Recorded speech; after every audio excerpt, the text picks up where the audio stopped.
believe that you believe what you're saying, right? I mean, and so this isn't a debate. I am interviewing her because the one thing I've learned from this election is how, not to be trite, but how divided we are and how little understanding I have of people that aren't necessarily like me.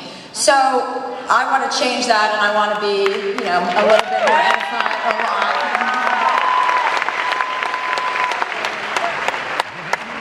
Do you feel that way? Of course I do. I put myself in these situations all the time when conservatives tell me I'm crazy, but how else are we going to get anywhere if we won't talk to each other? The echo chamber is the worst thing that we can do. So I appreciate you having me, I really do. Yeah. Okay, so let's talk about you and your life and where you came from and how you got here. Sure. You grew up in South Dakota. Yes, ma'am. Brothers, sisters. Working from the age of when they could walk up until through high school, day in, day out. Neither one of my parents went to college. They had to work, they worked hard, got married young. They're still together today, 35 years. But my parents just raised me to believe in hard work, in family values, and in a hard work ethic. That's really what it is. It's not even necessarily conservative values, though I believe that hard work for me is a conservative value. But that's how I was raised. I also come from a military family. My grandpa served in World War II. What are your values? Besides hard work, yeah, I like to work hard too. Right, well, that's another thing that we have in common. We both also like 50 Cent, so there we go. There's another.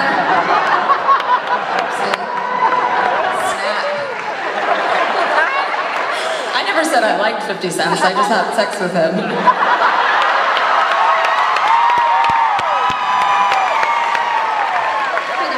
Are you coming clean on something? For the record, I have not. He's definitely got a type. We can discuss that. As I'm glad that I can get that one out in the open. But beyond that, values for me, as far as conservative values, I believe in limited government. That's my main thing, and I think that that's in some ways that's libertarian.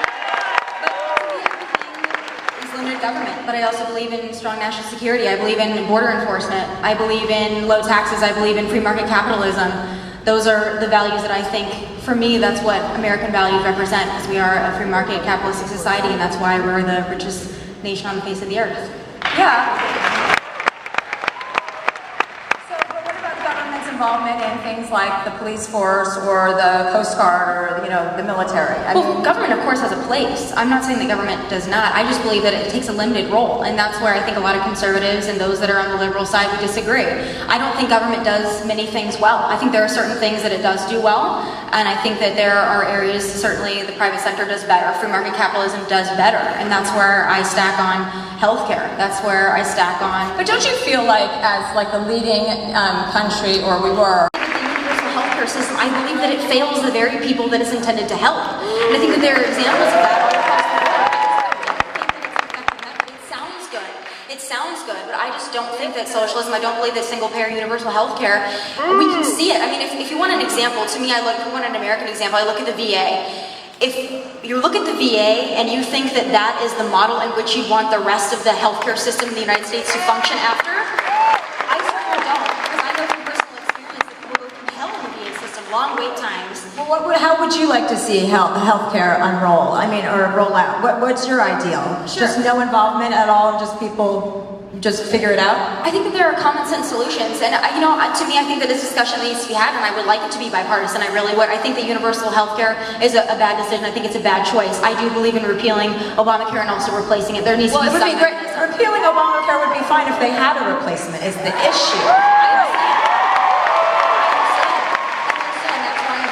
Should have a 2-year sunset period in which we repeal it, and then we have 2 years. And I'm looking at Republicans too, saying, get your shit together, because they don't. That's where you and I might align as well. I'm not sitting here as someone that's the GOP establishment. I'm not even sitting here as someone that's just pro-Trump. I'm sitting here as someone that's just pro-America, and I look at the failures, which I think government fails us at every turn. Both parties. You and I probably agree on that. Both parties fail us. We need something different, and I think that can take place. It's just... Yeah, I would like to see a lot more bipartisanship. I mean, regarding healthcare, I feel like what happened in the last couple of months, or maybe 6 months, I feel like has been really mean-spirited. Mean. In what way, though?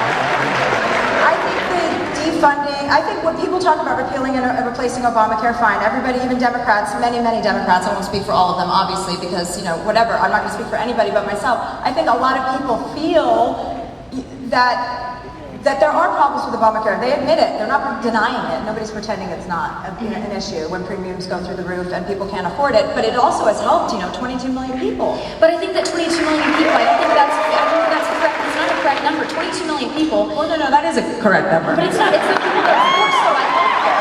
All those people, they're being forced to buy healthcare. So you don't force them, and then all of a sudden your number goes way far away from 22 No, actually, million. it works better when everybody feeds into that economy. It does work better. It's proven when people don't cheer after every fucking thing we say, please. Okay? We're not at a football game. Just let us have a conversation. Okay? Just be calm, please.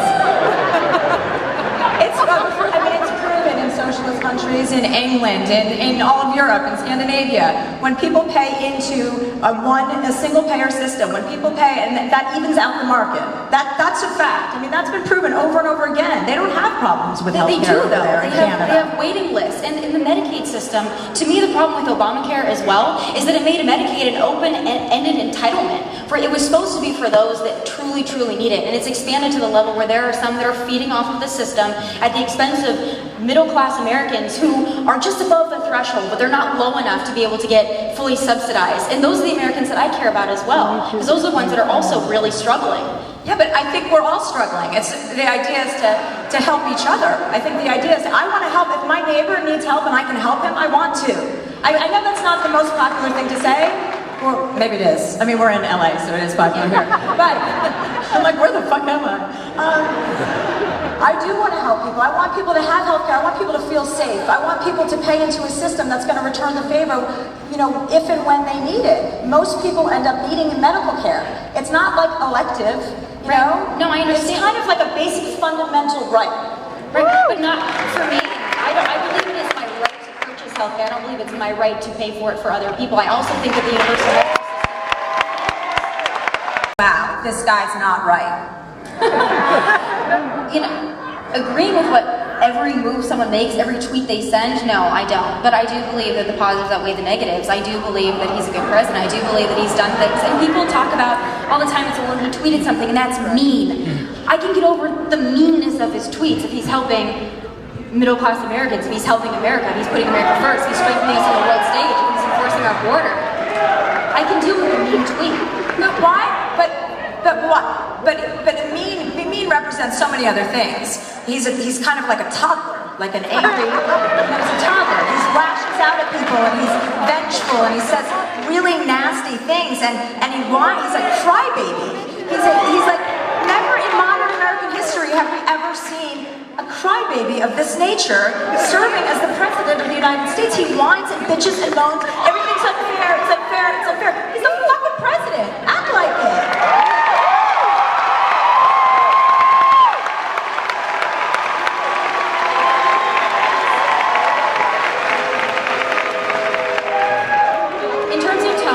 What he tweets, there are certainly areas I agree with you, but I will say this, there's not a president that's dealt with what this president is dealing with. When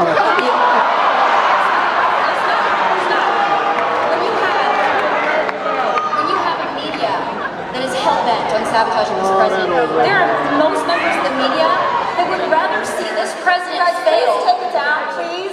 This is not... It's not about you. Yeah, let's just calm down and let's listen.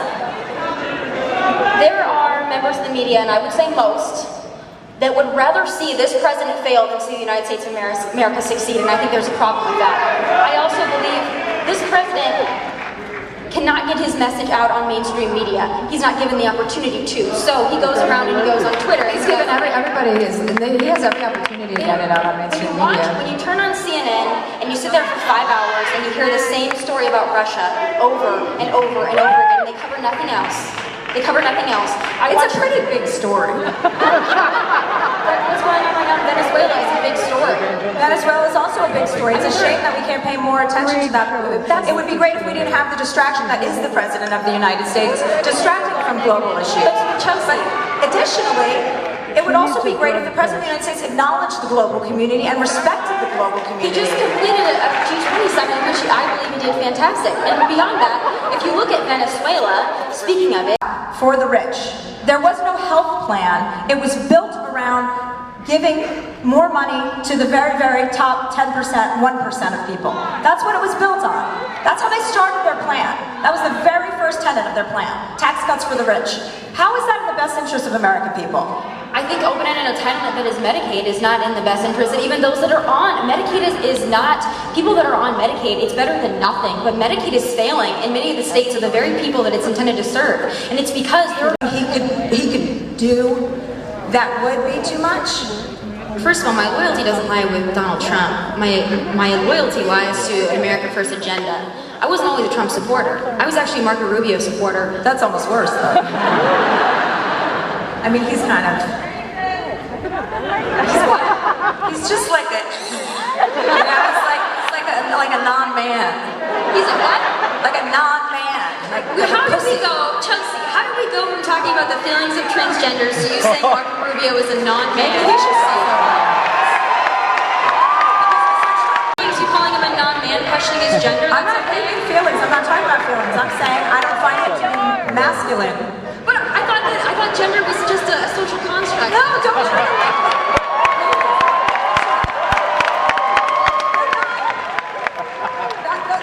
Those two thoughts are not connected at all. I'm not talking about his gender. I'm not saying, he's trans. They're not even connected. But was it mean? Was it mean? Was it mean? Yeah, I'm mean. Yeah.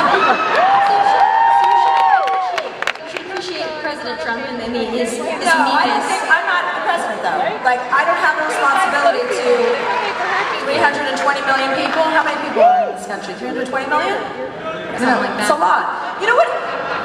I think that, like, when you say something about, when you bring up Marco Rubio, you supported Marco Rubio, and then how did he fell out, and is that how you started supporting Trump, or did they approach you? Like, do you have a relationship with Donald Trump? I do not. Have you ever met him in person? I've met him in person. Uh-huh.